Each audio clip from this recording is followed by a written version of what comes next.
Hello दोस्तों, नमस्कार। राजस्थान जी के महत्वपूर्ण टेस्ट सीरीज में आपका स्वागत है। एमसीक्यू टेस्ट सीरीज है ये, और इसमें हम यहाँ पर देखने वाले हैं कुल 30 क्वेश्चन। सभी 30 क्वेश्चन महत्वपूर्ण है आपके लिए, और विस्तृत व्याख्या सहित हम महत्वपूर्ण क्वेश्चनों को देखेंगे। टेस्ट सीरीज है ये 2 नंबर वाली। पहली टेस्ट सीरीज अगर आपने नहीं देखी है तो वो भी आप देख लीजिएगा। और राजस्थान की जितनी भी प्रतियोगी परीक्षाएं आयोजित होती है, आगामी प्रतियोगी परीक्षाओं की दृष्टि से ये क्लास आपके लिए महत्वपूर्ण है, जिसमें राजस्थान जीके पूछा जाता है। एनसीईआरटी की जितनी भी किताबें हैं, जैसे हमारा राजस्थान हो गया, कक्षा 6, 7, 8, 9 और 10, तो इन किताबों से हमने यहाँ पर राजस्थान जीके के क्वेश्चन सिलेक्ट किए हैं।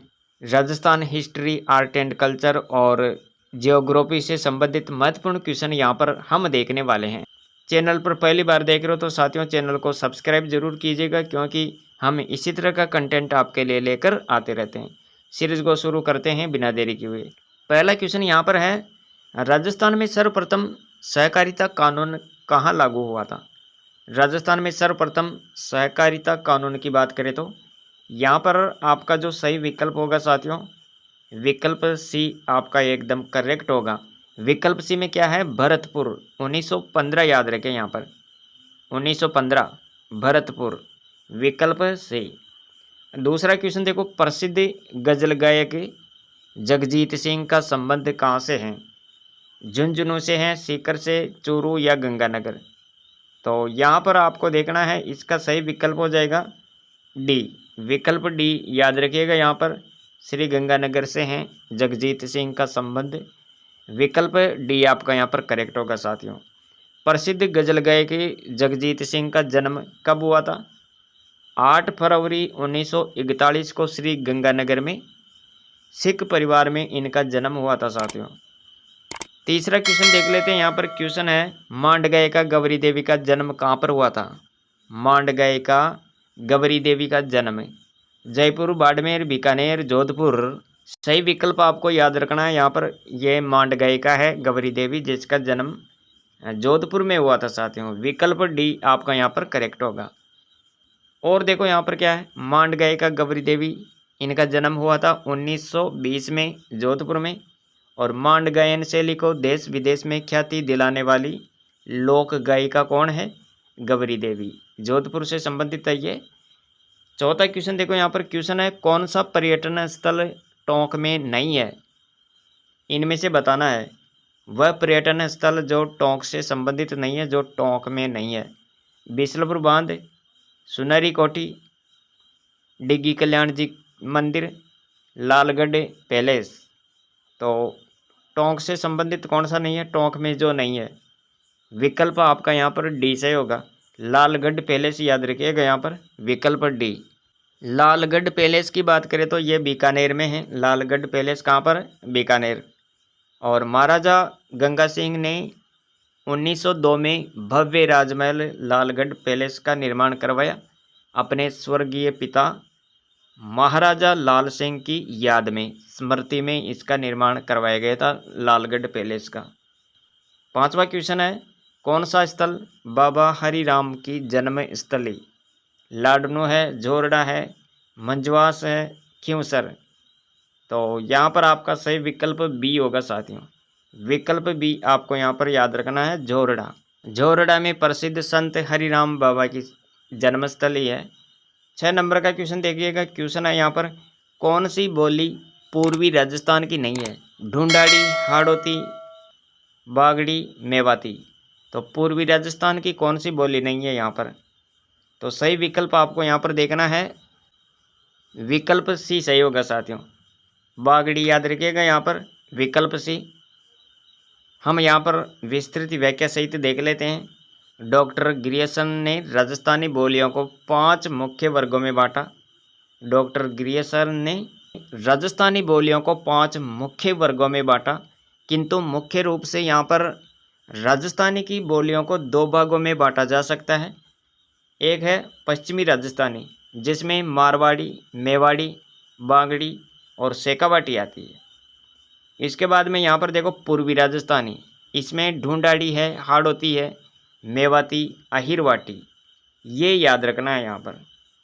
अब देखो यहाँ पर 7वां क्वेश्चन क्या है, क्वेश्चन को ध्यान से देखिएगा। क्वेश्चन है मांगी भाई लक्ष्मण दास कांबड़ किस नृत्य के प्रमुख नृत्यकार है? ये कौन सा नृत्य करते हैं? भवई नृत्य, कच्ची घोड़ी नृत्य, तेरताली नृत्य, वालर नृत्य। तो यहाँ पर आपका सही विकल्प सी होगा। तेरताली नृत्य के नृत्यकार है ये, तेरताली नृत्य के नृत्यकार है ये मांगी भाई लक्ष्मण दास। और 8वां क्वेश्चन देख लेते हैं। यहाँ पर क्वेश्चन है पटेला बीचियो लालर क्या है? लोक नृत्य है, लोकगीत है, लोकनाट्य, वाद्य यंत्र। तो सही विकल्प होगा यहाँ पर विकल्प बी, ये लोकगीत है साथियों, लोकगीत, विकल्प बी।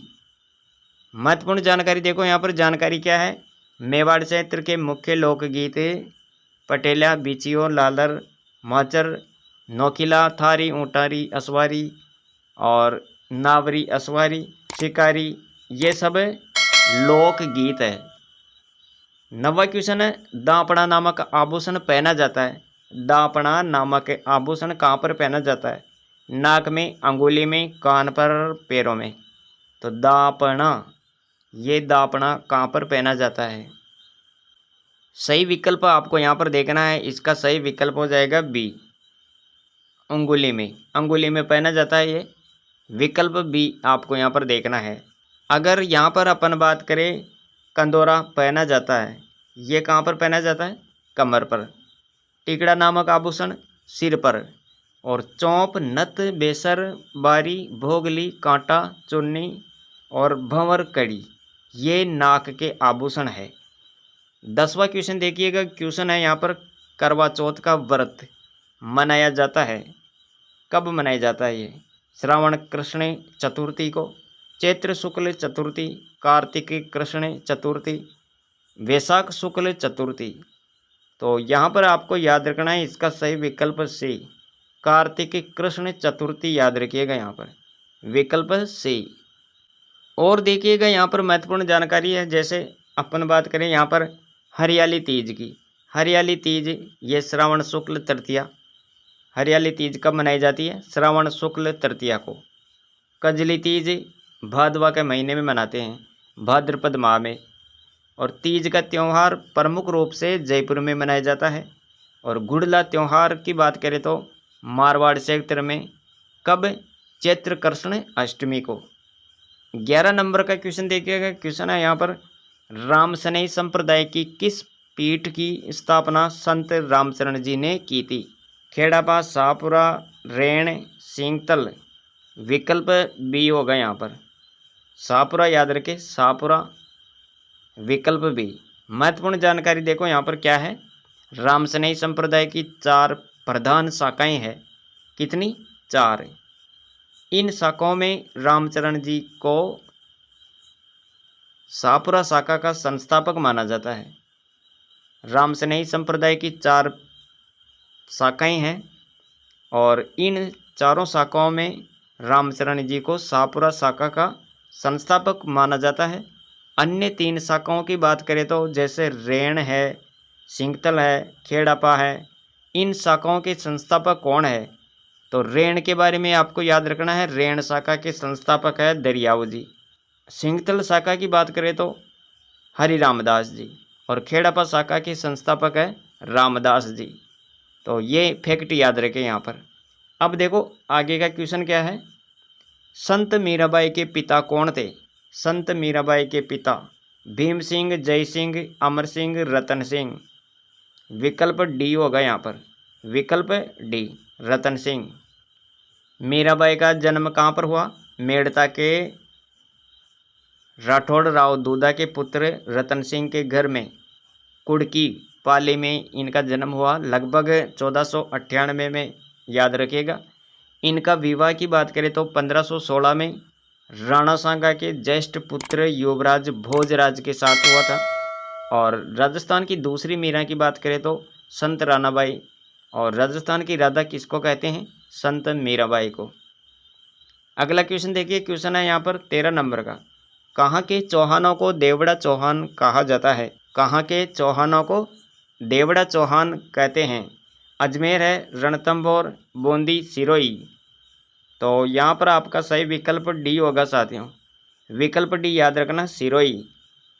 महत्वपूर्ण जानकारी देखो, यहाँ पर जानकारी है सिरोही के चौहान वंश का संस्थापक है रावलुम्बा जालोर की देवड़ा शाखा से संबंधित था। रावलुम्बा जालोर की देवड़ा शाखा से संबंधित था, इसलिए सिरोही के चौहानों को देवड़ा चौहान कहते हैं। अगला क्वेश्चन देखिएगा, क्वेश्चन है यहाँ पर 14 नंबर का। चित्तौड़गढ़ का विजय स्तंभ किसके द्वारा बनवाया गया? चित्तौड़गढ़ का विजय स्तंभ पृथ्वीराज चौहान, राणा सांगा, राणा कुंभा, महाराणा प्रताप। विकल्प सी आपका यहाँ पर सही होगा। राणा कुंभा के द्वारा चित्तौड़गढ़ का दुर्ग है, वहाँ पर विजय स्तंभ का निर्माण किसने करवाया था? राणा कुंभा ने करवाया था साथियों, विजय स्तंभ। इसके बारे में आपको जानकारी यहाँ पर याद रखनी है। महाराणा कुंभा द्वारा सारंगपुर युद्ध 1437 की विजय के उपलक्ष्य में चित्तौड़गढ़ दुर्ग में विजय स्तंभ या कीर्ति स्तंभ का निर्माण करवाया, और ये 9 मंजिला इमारत है। यह भी जानकारी आप यहाँ पर देखेंगे। अति महत्वपूर्ण क्वेश्चन है साथियों। अगला क्वेश्चन देख लेते हैं। क्वेश्चन है यहाँ पर 15 नंबर का। महाराणा प्रताप का राज्याभिषेक हुआ था, कहाँ पर हुआ था? गोगुंदा में, चित्तौड़, देवेर, चावंड। तो महाराणा प्रताप का राज्याभिषेक कहाँ पर होता है? गोगुंदा। विकल्प ए सही हो जाएगा यहाँ पर। महत्वपूर्ण जानकारी देखिएगा यहाँ पर। महाराणा प्रताप का जन्म की बात करें तो महाराणा प्रताप का जन्म कब हुआ? 9 मई 1540। कहाँ पर हुआ? कुंभलगढ़ दुर्ग के कटारगढ़ में। महाराणा प्रताप का पहला राज तिलक 28 फरवरी 1572 को गोगुंदा में हुआ था साथियों, और तथा प्रताप ने कुंभलगढ़ में अपना विधिवत राज तिलक करवाया। इसके बाद में देखो यहाँ पर 16 नंबर का क्वेश्चन है। व्रत राजस्थान का उद्घाटन किसने किया था? व्रत राजस्थान का उद्घाटन पंडित जवाहरलाल नेहरू, सरदार वल्लभ भाई पटेल, वीपी मेनन, एनवी गाडगिल। तो सही विकल्प क्या होगा यहाँ पर? विकल्प बी। विकल्प बी में क्या है? सरदार वल्लभ भाई पटेल। याद रखें, यह व्रत राजस्थान का उद्घाटन करने वाले हैं सरदार वल्लभ भाई पटेल। और यहाँ पर देखो महत्वपूर्ण जानकारी क्या है। 17 नंबर का क्वेश्चन है साथियों। भरतपुर प्रजामंडल के प्रथम अध्यक्ष कौन थे? भरतपुर प्रजामंडल के प्रथम अध्यक्ष गोपीलाल यादव, मास्टर आदित्येंद्र, जगन्नाथ दास, गंगा प्रसाद शास्त्री। तो भरतपुर प्रजामंडल के प्रथम अध्यक्ष की बात करें तो यहाँ पर आपका सही विकल्प हो जाएगा साथियों। विकल्प ए, गोपीलाल यादव। याद रखें यहाँ पर गोपीलाल यादव। विकल्प ए। महत्वपूर्ण जानकारी क्या है? सन 1938 में राज्य के बाहर रेवाड़ी में भरतपुर प्रजामंडल की स्थापना हुई और इसके अध्यक्ष गोपीलाल यादव बनाए गए। 18 नंबर का क्वेश्चन देखो। वंदे मातरम गान किसने लिखा था? स्वामी दयानंद सरस्वती, बंकिम चंद्र चटर्जी, रविंद्रनाथ टैगोर, स्वामी विवेकानंद। सही विकल्प आपका यहाँ पर होगा साथियों, विकल्प बी। अति महत्वपूर्ण क्वेश्चन है। 19 नंबर का। नीमूचाणा हत्याकांड का संबंध किस आंदोलन से है? नीमूचाणा हत्याकांड का संबंध कौन से आंदोलन से है? बूंदी किसान आंदोलन, मेव किसान आंदोलन, अलवर किसान आंदोलन, बेगू किसान आंदोलन। तो नीमूचाणा हत्याकांड की बात करें तो यहाँ पर हो गए, यहाँ पर सही विकल्प होगा साथियों, विकल्प सी, अलवर किसान आंदोलन। याद रखना यहाँ पर 1923-24 में अलवर महाराजा जयसिंह ने लगान की दरों को बढ़ा दिया और विरोध स्वरूप 14 मई 1925 को लगभग 800 किसान अलवर के नीमूचाणा गांव में एकत्र हुए और इस सभा पर सैनिक बलों ने मशीन गनों से अंधाधुंध फायरिंग की, जिससे सैकड़ों लोग मारे गए और इस घटना को नीमूचाणा हत्याकांड के नाम से जाना जाता है। प्रताप समाचार पत्र के संस्थापक कौन थे?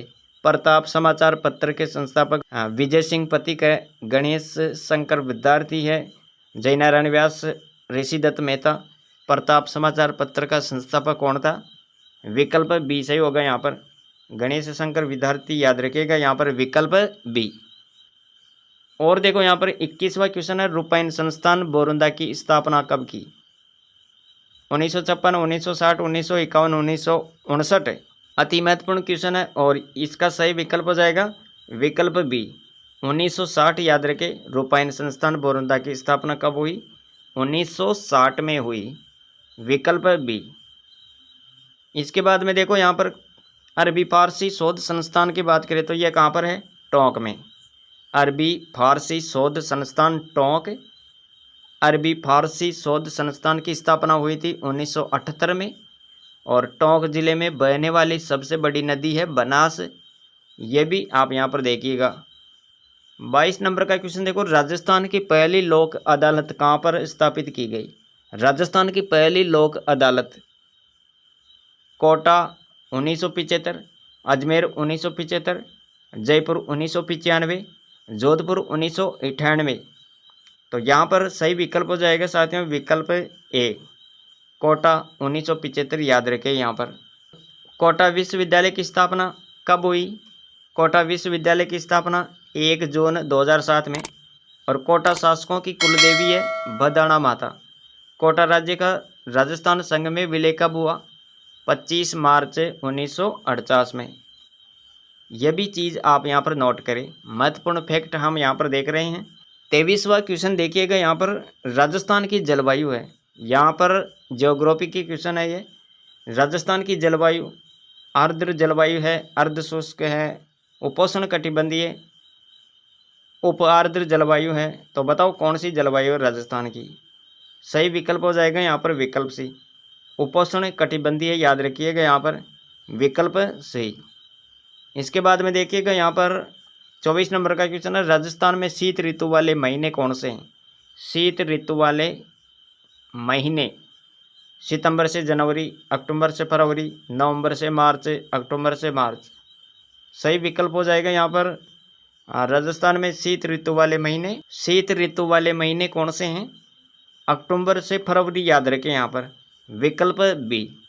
अगला क्वेश्चन देखो, क्वेश्चन है राजस्थान में सबसे कम वर्षा कहाँ पर होती है? राजस्थान में सबसे कम वर्षा वाला जिला कौन सा है? गंगानगर है, जोधपुर है, बीकानेर है, जैसलमेर। तो राजस्थान में सबसे कम वर्षा कहाँ पर होती है? सही विकल्प डी होगा यहाँ पर जैसलमेर। और देखो अगला क्वेश्चन क्या है, राजस्थान में किस हिस्से में मध्यम काली मिट्टी पाई जाती है? राजस्थान का वह भाग जहाँ पर मध्यम काली मिट्टी पाई जाती है। शेखावाटी है, मेवाड़ है, बांगड़ है, हाड़ौती है। तो सही विकल्प होगा यहाँ पर मध्यम काली मिट्टी पाई जाती है, विकल्प आपका डी सही होगा हाड़ौती क्षेत्र। याद रखिएगा यहाँ पर। और अगला क्वेश्चन देख लेते हैं। यहाँ पर क्वेश्चन है 27 नंबर का, राजस्थान में सर्वाधिक उत्पादन क्षमता वाला सीमेंट कारखाना कौन सा है? राजस्थान में सर्वाधिक उत्पादन क्षमता वाला सीमेंट कारखाना जेके सीमेंट निम्बाहेड़ा है, श्री सीमेंट ब्यावर, श्री राम सीमेंट कोटा, मंगलम सीमेंट मोडक। सही विकल्प आपको यहाँ पर देखना है विकल्प ए सही होगा साथियों, जेके सीमेंट निम्बाहेड़ा। याद रखें यहाँ पर विकल्प ए। 28 नंबर का क्वेश्चन देखो, क्वेश्चन है यहाँ पर राजस्थान ऊर्जा विकास एजेंसी की स्थापना कब हुई? राजस्थान ऊर्जा विकास एजेंसी की स्थापना जनवरी 1985, जनवरी 1980, जनवरी 1987, जनवरी 1981। तो राजस्थान ऊर्जा विकास एजेंसी की स्थापना विकल्प ए, विकल्प ए में है जनवरी 1985। जनवरी 1985 को राजस्थान ऊर्जा विकास एजेंसी की स्थापना होती है। 29 नंबर का क्वेश्चन देखिएगा यहाँ पर, राजस्थान राज्य विद्युत मंडल की स्थापना। राजस्थान राज्य विद्युत मंडल की स्थापना कब हुई? 1 जुलाई 1957, 1 जुलाई 1959, 1 जुलाई 1961, 1 जुलाई 1963। तो राजस्थान राज्य विद्युत मंडल की स्थापना यहाँ पर आपको देखना है विकल्प ए, 1 जुलाई 1957 को राजस्थान राज्य विद्युत मंडल की स्थापना हुई। और आज की सीरीज का हम यहाँ पर लास्ट क्वेश्चन देखेंगे। और क्वेश्चन क्या है, सौर ऊर्जा शोध केंद्र की स्थापना कहाँ पर की गई? सौर ऊर्जा शोध केंद्र की स्थापना जैसलमेर, बाड़मेर, जोधपुर, बीकानेर। सही विकल्प है यहाँ पर सी। विकल्प सी में क्या है? विकल्प सी में है जोधपुर। सौर ऊर्जा शोध केंद्र की स्थापना जोधपुर में की गई। विकल्प सी। तो दोस्तों ये थी आज की सीरीज, जिसमें हमने यहाँ पर राजस्थान जीके एनसीईआरटी जीके के महत्वपूर्ण 30 क्वेश्चन यहाँ पर कवर किए हैं। सभी महत्वपूर्ण क्वेश्चन आगामी प्रतियोगी परीक्षाओं को ध्यान में रखते हुए हमने यहाँ पर लिए हैं। सीरीज को लास्ट तक अगर आपने देखा है तो आपका यहाँ पर बहुत ही ज़्यादा बेनिफिट होगा साथियों। राजस्थान जीके के महत्वपूर्ण क्वेश्चन के माध्यम से हम राजस्थान जीके को यहाँ पर कवर कर रहे हैं। सबसे ज़्यादा क्वेश्चन हमने एनसीईआरटी की किताबों से ही लिया है। सीरीज पसंद आई है तो वीडियो को लाइक करें और चैनल पर पहली बार देख रहे हो तो चैनल को सब्सक्राइब करें। तो मिलेंगे अगली सीरीज में। आज के लिए इतना ही। Thanks for watching.